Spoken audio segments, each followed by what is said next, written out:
Hello दोस्तों, नमस्कार। कैसे आप सब दोस्तों? आज हम इस वीडियो में बात करने वाले हैं नेपियर घास के बारे में। नेपियर घास तो आपने सबने सुना होगा, नहीं सुना होगा तो इस वीडियो को देखिए पूरा डिटेल में, आपको हर चीज़ पता चल जाएगा। दोस्तों, हम इसी नेपियर घास के बारे में बात करेंगे। इसको जो है एक बार लगाने के बाद आपको 7 साल कुछ नहीं करना पड़ता, मतलब सिर्फ पानी ही पानी देना रहता है, कोई खाद नहीं, कोई कुछ नहीं। ये 7 साल तक आपको हरा चारा देती रहेगी और जानवर इसे बड़े शौक से भी खाते हैं। पशुपालक भाइयों के लिए बहुत फ़ायदेमंद है, कहीं पे घास ढूंढने जाना की ज़रूरत नहीं है।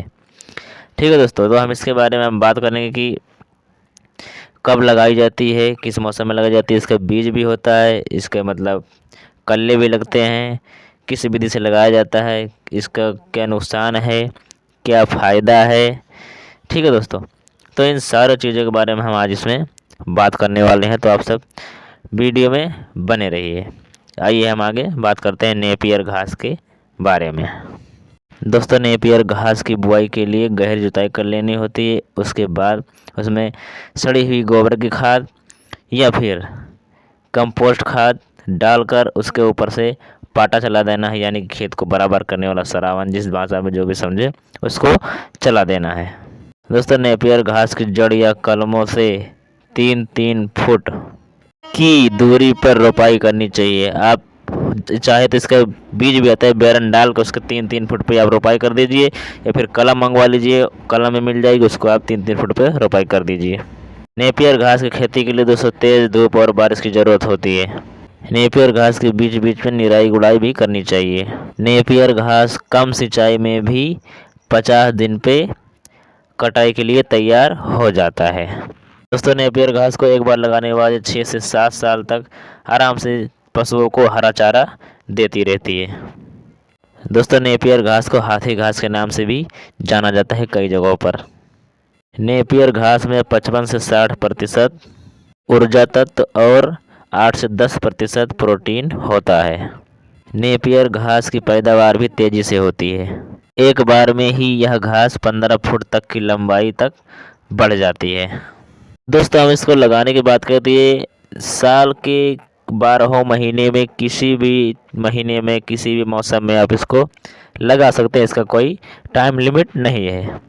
दोस्तों, नेपियर घास को लगाने से अपने खेत को भी फायदा मिलता है, क्योंकि ये मिट्टी की उर्वरक क्षमता बढ़ाता है और पानी मिट्टी के कटाव को भी कम करता है। दोस्तों, कई क्षेत्रों में नेपियर घास को कागज बनाने के लिए भी उगाया जाता है। दोस्तों, हमारी एक सलाह है कि अगर आप नेपियर के कलम ना मंगवा के बीज मंगवा रहे हो, तो उस बीज को पहले आप गमले में बोएं। ठीक है, क्योंकि यहाँ पे अगर आप बेरन तैयार कर लोगे तो खेत में रोपाई करने के लिए एकदम बढ़िया लाइन से और बराबर दूरी पर आप कर सकते हो। बुआई में उतना आप ध्यान नहीं दे पाओगे, इधर से उधर हो जाएगा, इसलिए उसको बेरन पहले तैयार कर लो, उसके बाद आप रोपाई करो, या फिर कलम मंगवाओ, तो वो तो कलम तो रहेगी। दोस्तों, नेपियर घास की बुआई करने के बाद तीसरे दिन आपको पानी देना है इसमें। दोस्तों, मेन चीज़ है कि नेपियर घास अगर जहाँ पे लगा रखे हो वहाँ उस खेत की जो है सर्दी नहीं जानी चाहिए, मतलब नमी बनी रहनी चाहिए। तो बरसात के टाइम तो कोई ज़रूरत ही नहीं सिंचाई की, वैसे आप ध्यान देते रहिए, गर्मियों में भी इसकी नमी नहीं जानी चाहिए, सिंचाई तब करनी है आपको। इसको कोई वो नहीं कि 10 दिन 12 दिन पे आपको सिंचाई करनी है, क्योंकि ये हर मौसम में उपलब्ध है। यह एक महत्वपूर्ण 12मासी हरा चारा है दोस्तों पशुओं के लिए। यह 10 से 33 डिग्री सेल्सियस तापमान तक उग सकती है। जलोढ़ और दोमट मिट्टी में नेपियर घास बहुत अच्छे से उगती है, बहुत बढ़िया से ग्रो करती है। घास के डंठल को खासकर जुलाई से अक्टूबर तक कलम को जुलाई से अक्टूबर तक लगा सकते हैं, उधर फरवरी से मार्च के महीने में ज़्यादा बढ़िया रहेगा, ज़्यादा बेटर रहता है ये। दोस्तों, हम थोड़ा बात करेंगे नेपियर घास के फायदे क्या हैं। दोस्तों, ये नेपियर घास पशुओं के लिए पोषक तत्व का बहुत बढ़िया आहार, इसमें प्रोटीन, कैल्शियम, फास्फोरस, दूध उत्पादन के लिए ये सब कई चीज़ें इसमें जो है पाई जाती हैं। दोस्तों, नेपियर घास को मक्का या ज्वार के साथ बुआई करने में तना छेदक कीटों की क्षमता, मतलब बढ़ने की क्षमता कम हो जाती है। नेपियर घास को जो है मेड़ों के किनारे लगा दोगे तो बीच में जो और कोई फसल अगर करोगे तो जंगली जानवरों को समझ में नहीं आएगा, हवा नहीं पास होगी, या फिर गेहूँ जैसे बोते हो गेहूँ के टाइम बहुत जगह आग लग जाती है, तो बीच में आग नहीं लग पाएगी। इससे कई फायदे इसके हैं।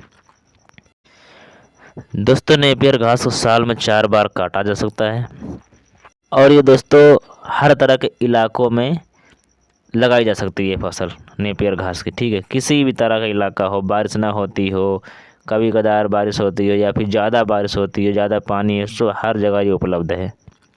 दोस्तों हमने 4 बार साल में इसलिए बताया है कि अगर आप 15 से 16 फीट का करके काटोगे तो, और उस छोटे छोटे काटते रहो तो काटते रहो, ये बढ़ता रहेगा, उससे कोई दिक्कत नहीं है।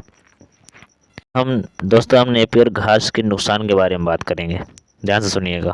दोस्तों नेपियर घास में जो है 5 तरह की बीमारी होती हैं, हर इलाकों में नहीं होती, कई जगह पे होती है, तो 5 हम बता दे रहे हैं। तो नंबर 1 पर है पतले और छोटे तने, नंबर 2 पे है छोटी पत्तियाँ, नंबर 3 पर है सख्त टहनियाँ, समय से पहले फूल आना।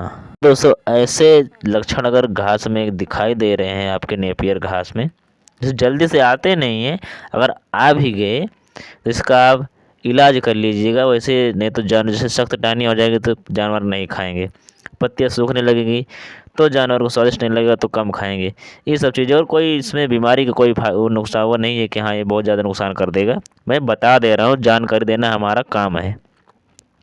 दोस्तों इस घास को नेपियर घास का राजा माना जाता है, क्योंकि इससे दूध का उत्पादन करने वाले, दूध बेचने वाले दो पशुपालक भाई वो अपना बहुत पैसा बचा सकते हैं, क्योंकि उससे दूध का उत्पादन भी बढ़ता है, प्रोटीन वगैरह, कैल्शियम, किसी चीज़ की जो है कमी नहीं रहती है। और हरे चारे तो कमी होती ही नहीं, साल भर हरा चारा तो चलता ही रहता है।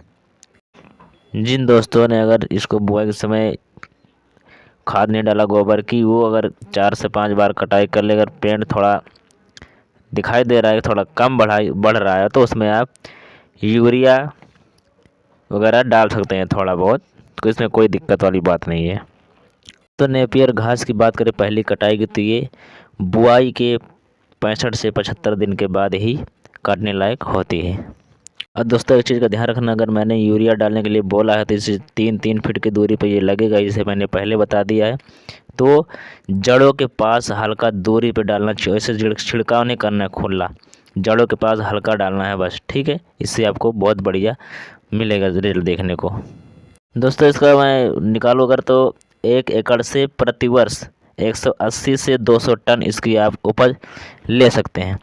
ठीक है दोस्तों, फिर मिलते हैं अगली वीडियो में, तब तक के लिए नमस्कार दोस्तों। सपोर्ट जरूर कीजिएगा, चैनल को सब्सक्राइब करके बेल आइकन जरूर दबा दीजिएगा।